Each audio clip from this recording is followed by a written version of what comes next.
네, 여러분 안녕하세요. 3강에서 우리가 읽기를 잘하려고 그러면 과연 어떤 기술과 지식을 가져야 되는가? 읽기 능숙도 과정이란 이름으로 읽기에 필요한 성공적인 글 읽기를 위해서 필요한 지식과 기술에 대해서 얘기를 했었습니다. 그래서 피라미드를 제가 그려서 모양을 보면서 자, 이런 식의 기술과 이런 식의 지식이 필요하다는 것까지 얘기를 했습니다. 우리가 이 기술과 지식들이 균형 잡히게 갖춰져 있어야 우리가 진짜 읽기를 잘하게 된다는 뜻이었는데요. 그러면 지금부터는 우리나라 교육 과정에서 읽기를 과연 어떻게 가르치고 있느냐, 어떻게 가르치라고 제시하고 있는지 한번 큰 그림을 한번 봄으로써 우리가 어떤 기술과 지식을 익히고 있는지, 우리나라 교육 과정은 어떠한 속성이 있는지에 대해서 설명드리도록 하겠습니다. 네, 우리나라 2015년 개정교육과정 영어 읽기 영역을 한번 검토해 보도록 하겠습니다. 여러분 한국교육과정평가원 홈페이지에 가시면은 영어 교육과정 전문을 다운받아 보실 수가 있고요. 여기서 제가 영어 읽기 교육과정 내용 체계표를 가져왔습니다. 초3부터 이제 고등학교까지인데요. 전체 이 표를 한번 먼저 보도록 하겠습니다. 내용 체계를 보면은 핵심 개념이라는 것으로 해서 또 내용 요소 이렇게 나눴네요. 핵심 개념 밑에 철자, 어휘 및 문장, 세부 정보, 중심 내용, 맥락, 함축적 의미 이런 식으로 소개가 되어 있습니다. 근데 이걸 보시면 우리가 피라미드를 거꾸로 해서 보시면 그 순서가 비슷하게 진행된다 볼 수 있죠. 철자 부분이 이제 해독 기술이니까 가장 그 하위 기술인데 이제 위쪽으로 가 있고 점점 갈수록 상위 기술이 이제 나오는 것으로 볼 수가 있습니다. 그리고 내용 요소는 이제 소개를 하기 위해서 순서대로 학년 순서대로 3, 4학년, 5, 6학년, 중등, 고등 이렇게 해가지고 그 핵심 개념에 맞는 구체적인 내용 요소가 뭔지를 얘기를 하고 있고 그 옆에 기능이라는 말로써 이제 이것이 내용 요소를 어떻게 하라는 것이냐, 식별학인지 적용학인지 파악학인지 추론학인지 이런 기능들을 별도로 소개하고 있습니다. 이것을 말로 이제 풀어 쓴 것이 바로 성취 기준표라고 할 수 있는데요. 초등 3, 4학년에는 예를 들면 아까 그 내용대로 알파벳 대소문자를 식별하여 그죠? 읽을 수 있다, 할 수 있다 채로 쓰여져 있죠. 그 다음에 소리와 철자의 관계를 이해하여 낱말을 읽을 수 있다. 쉽고 간단한 낱말이나 어구 문장을 따라 읽을 수 있다. 이런 식으로 쉽고 간단한 낱말이나 어구를 읽고 의미를 이해할 수 있다. 이렇게 할 수 있다 채로 3, 4학년, 5, 6학년, 중1에서 3, 고등 1, 고등 2 이렇게 나눠서 이제 설명하고 있습니다. 성취 기준표가 어떻게 나오는지 보셨죠? 그러면 다시 돌아가서 내용 체계표로 가겠습니다. 좀 자세히 보도록 하겠습니다. 3, 4학년 때 처음 배우게 되는 것은 뭔지 보겠습니다. 첫 번째는 알파벳 대소문자, 낱말의 소리 철자를 식별하는 것을 배우게 됩니다. 해독 기술의 아주 전형적인 가장 첫 번째 부분이죠. 그 다음에 낱말 어구 문장을 배우게 됩니다. 여기까지가 3, 4학년 때 낱말 어구 문장 파악하기라고 되어 있네요. 여기까지가 3, 4학년 때 어떤 목표. 5, 6학년으로 가면은 그대로 알파벳 대소문자 소리와 철자에 대해서 배우고 그리고 추가되는 것이 강세 리듬 억양입니다. 그 다음에 낱말 어구 문장에다 또 추가되는 세부 정보에 대한 내용도 이제 다루게 되는데 그림 도표나 일상생활에 관련된 주제, 줄거리 목적 이런 내용까지를 파악하고 또 추론해보는 그런 기술까지 학습을 하는 것으로 되어 있습니다. 그다음에 이제 중등에 가면은 같은 내용들이 이어지다가 줄거리에 플러스 주제, 요지까지도 이제 글의 주제나 요지를 생각해보고 또 맥락과 함축적 의미까지도 다루게 됩니다. 일의 사건의 순서, 전후관계를 따져본다거나 사건의 원인 결과, 필자의 의도 목적, 필자의 심정 태도, 문맥 속 낱말 어구, 문장 의미 굉장히 구체적인 내용이 이제 중학교에 들어가면 나오기 시작한다는 것이죠. 그러니까 중1에는 나오지 않겠지만 중2, 중3 때는 교과서 이런 내용들을 다루고 있다는 사실을 알 수 있습니다. 고등학교 가면은 크게 다른 것이 없이 이 내용들을 그대로 읽기 기술을 다루고 있는데 마지막에 조금 더 추가되는 것이 있다면 글에 숨겨진 의미, 네, 히든 미닝을 파악하는 그런 추론하기의 기술이 고등학교에 가면은 소개되는 것으로 되어 있습니다. 자, 그러면 이 피라미드 우리가 배운 읽기 능숙도 과정에서 필요한 부분 중에 어떤 부분이 과연 다루어지고 어떠한 부분 다루지 않고 있는지를 우리 확인 한번 해보도록 하겠습니다. 네, 해독 기술, 소리 글자 식별하고 철자 기술 익히는 것 등을 다루고 있는 것이 이제 맞고요. 이 음소 인식에 대해서, 발음 인식에 대해서는 구체적인 내용이 있지는 않습니다. 많은 3, 4학년에서 우리가 해독 기술을 배우다 보면 그런 내용이 조금 다루어질 것으로 예상이 됩니다. 그 다음에 두 번째 단어 공략 기술인데요. 소리 의미의 매칭 기술, 네, 단어, 낱말 같은 것을 파악하고 뜻을 파악하고 어구를 파악하는 내용이 들어가 있기 때문에 단어 공략 기술을 이제 다룬다 볼 수 있겠죠. 그리고 이제 텍스트 공략 기술인데 그것은 이제 세부 정보부터 해가지고 중심 내용. 네, 이 부분이 텍스트 공략 기술을 주로 다루는 것을 볼 수 있습니다. 상당 부분을 커버하는 것으로 보여지는데요. 그러면 우리 다시 피라미드를 한번 비교를 해볼까 합니다. 우리가 보여드린 제가 3강에서 소개드린 피라미드를 볼 때는 자, 네, 다시 한번 확인해 볼까요? 네. 네. 지금 이제 우리 텍스트 공략 기술 이 세 가지 조각 외에 지금 부족한 부분이 많이 있죠. 예를 들면 지식에 대한 단어 문법이나 단어 지식에 대한 내용은 교육 과정 내용 체계표에 있지 않다는 사실을 알 수 있습니다. 네, 그러니까 지식에 관련된 것이 이제 없고, 그다음에 이제 문장 구조, 이 문법 사항에 대한 것도 역시 읽기 기술에는 이제 들어가지 않고 있습니다. 그리고 스키마를 쌓는 거에 대한 어떤 성취 기준이라든지 목표가 있지가 않다는 사실을 알 수 있고, 그리고 이 부분 초인지 기술, 읽기 전략에 대한 것도 특별히 구체화한 것이 없다는 사실을 알 수 있습니다. 뭐 플러스 텍스트 감상, 그거는 뭐 가장 상위인데 그거는 당연히 없는 거는 뭐 아실 수 있겠고요. 그리고 이제 속독 읽기 창성 기술에 대한 목표가 없더라. 네, 그러니까 많은 부분이 지금 빠져 있는 것을 알 수 있습니다. 오로지 해독 기술과 단어 공략 기술과 텍스트 공략 기술 정도에서 읽기 교육 과정의 내용 체계가 구성이 되어 있다는 것을 알 수 있죠. 자, 그러면 우리나라 영어 읽기 교육 문제점에 대해서 한번 고찰을 해보도록 하겠습니다. 이제 읽기 교육 과정에 따라서 읽기를 배울 때 혹시라도 생길 수 있는 이제 문제점에 대해서 한번 생각을 해보자는 것인데요. 그러기 위해서는 질문 한 3가지를 제가 던져보도록 하겠습니다. 첫 번째는 읽기 교육 과정의 전반적인 특징과 속성, 그리고 개선이 필요한 부분은 무엇인가에 대해서 질문을 던집니다. 두 번째는 우리 읽기 교육 과정에서 추가되어야 할 읽기 학습 요소가 무엇일까 하는 점을 질문 드리고 싶습니다. 이미 조금 토의를 했기 때문에 답을 하시기가 어렵지 않을 텐데요. 세 번째는 초3부터 우리 고2에 걸친 읽기 학습 과정을 통해서 도달하기 어려워 보이는 성취 기준은 무엇인지 한번 생각해 보실 수 있을 것 같습니다. 우리나라 영어 읽기 교육과정 문제점 고찰 첫 번째를 한번 해보면은요. 일단 읽기 교육 과정이 성취 기준이 제시된 것이 상당히 분절적이다라는 것입니다. 비순환적인 것처럼 보이게 써졌습니다. 그러니까 표를 그릴 때 여기까지 해서 끝나고 그 다음에는 이걸로 가고 그 다음에 이걸로 간다.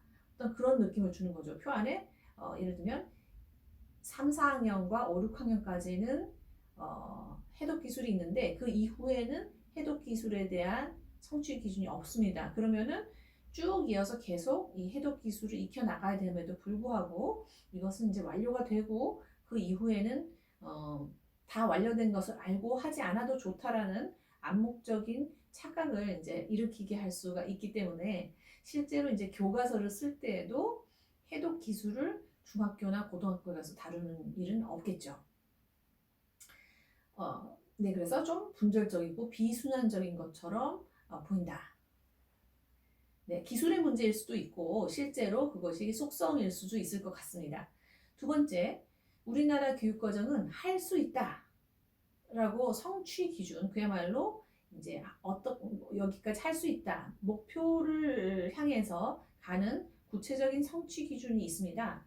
그래서 수행 중심의 성취 기준으로만 이제 되어 있는데, 거기서 뭐뭐 할 수 있다고 수행을 하다 보니까 지식에 대한 설명이 없다는 것이 또 자칫 지식은 중시하지 않는다는 것 같은 그런 인상을 줄 수가 있다는 것입니다. 그러니까 뭐뭐 할 수 있다, 뭐뭐를 알고 있다, 뭐뭐를 지식을 쌓아야 된다, 이런 표현이 없고, 그러니까 읽기 지식보다는 기술에 집중이 되는 어떤 모습을 볼 수 있겠죠. 그리고 할 수 있다고 한 것 치고는 구체적으로 정도, 어느 수준으로 할 수 있는 건지 가 표시가 되어 있지 않기 때문에 정확하게 목표가 뭔지를 알기가 어렵습니다. 그러니까 어느 정도로 완벽하게 할 수 있다는 건지, 어디까지 할 수 있다는 건지 알 수가 없기 때문에 정말 완벽해야 되는 건지, 아니면 한번 해보는 정도만 하면 되는 건지, 이게 정확하지가 않습니다. 그래서 구체적인 목표가 좀 부족하다라고 볼 수 있고요. 아까 말했듯이 기술 부분에 있어서도 유창성 기술이라든지 매우 중요한 초인지 기술, 일기 전략 같은 것들이 나타나 있지 않다는 점이 또한 문제가 될 수가 있겠습니다. 그리고 마지막으로 우리가 전체적으로 교육과정의 3, 4부터 이제 고등학교까지를 봤을 때 성취 기준이 구체적이진 않지만, 과연 읽기 시간이나 읽기의 지문 양을 고려해 봤을 때 이러한 성취 기준에 도달할 수 있을까 하는 약간의 의구심이 들기도 합니다. 그래서 우리가 생각을 해보면, 네, 시간적인 문제부터 먼저 잠깐 말씀을 드리자면, 우리 초등학교 4년간 영어 수업 시수는 총 340시간입니다. 뭐 3, 4, 5, 6, 네, 68시간, 68시간, 102시간, 120시간 해가지고 합치면 340시간 정도. 중학교는 약 380시간 정도, 고등학교는 약 450시간, 아주 맥시멈으로 잡았을 때 450시간 정도가 된다고 합니다.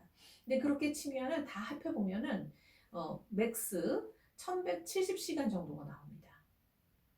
네, 이렇게 따져보면은 사실은 원어민 기준으로 봤을 때요, 원어민이 이제 이 나이 또래에 학교를 다닌다고 생각하면 최소 4시간 정도의 텍스트에 노출이 되고 뭔가 읽기를 하는 시간이 발생된다고 봤을 때는 이게 채 1년이 되지가 않습니다. 292.5일인데, 그러니까 원어민 학생이 1년 동안, 뭐 넉넉하게 잡아서 한 1년 동안 읽기를 하는 정도의 시간과 시간밖에 나오지 않는다는 얘기가 되거든요.